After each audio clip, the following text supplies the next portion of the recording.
The Niger Delta Greenland Justice Mandate has vowed to blow up more oil installations if the government does not meet its demand for inclusion in negotiations with other militant groups.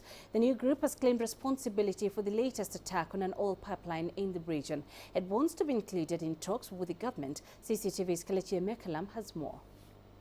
The destruction was done to a major pipeline belonging to the state-owned oil firm NNPC. It comes barely 24 hours after the new militant group threatened to blow up the trunk line should government continue what it called one-sided talks with the Ijaw ethnic nationality. The Niger Delta is made up of some 31 million people with more than 40 ethnic groups. The Ijaws make up the majority. Until now, the Niger Delta Avengers have been prominent for these sort of attacks on oil installations.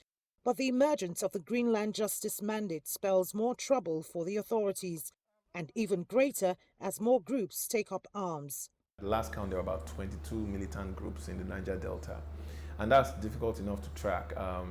We don't know who they are exactly, but of course the fact is there's a lot of youth unemployment in that region, so it's easy for any number of youths there who previously had been engaged to either protect the pipelines or to provide some pecuniary services for the oil and gas companies to band themselves together and start blowing pipelines.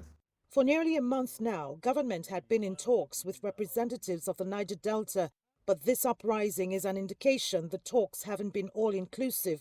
The NDGJM is vowing to bring to zero all oil operations in the region and warns against any attempts to fix the damaged pipelines. The challenge is, for decades, oil exploration has largely polluted the land and water, and disrupting production has been the only way to draw government's attention. Now in the Niger Delta, the only way the government takes you serious to the point of giving you money is if you start blowing up pipelines. And I think it's a bad notion that has sort of been reinforced by previous governments, where once people start blowing pipelines, they start getting all aggressive, the government steps in and gives them contracts, gives them money.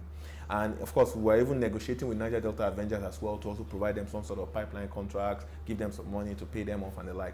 But I think that's the notion. So anybody that feels that, look, I need to get some money from the government, they start doing that. So it's not, it's about this, it's probably the same faces, over and over, forming new groups.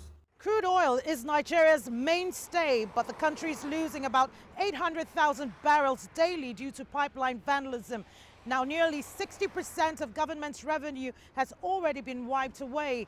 The authorities admit the country is hit by a recession, and its currency, the naira, has been on a free fall against the dollar. With the numerous challenges facing the nation, many hope that government would explore all possible avenues to end the crisis in the Niger Delta and save the economy from total collapse.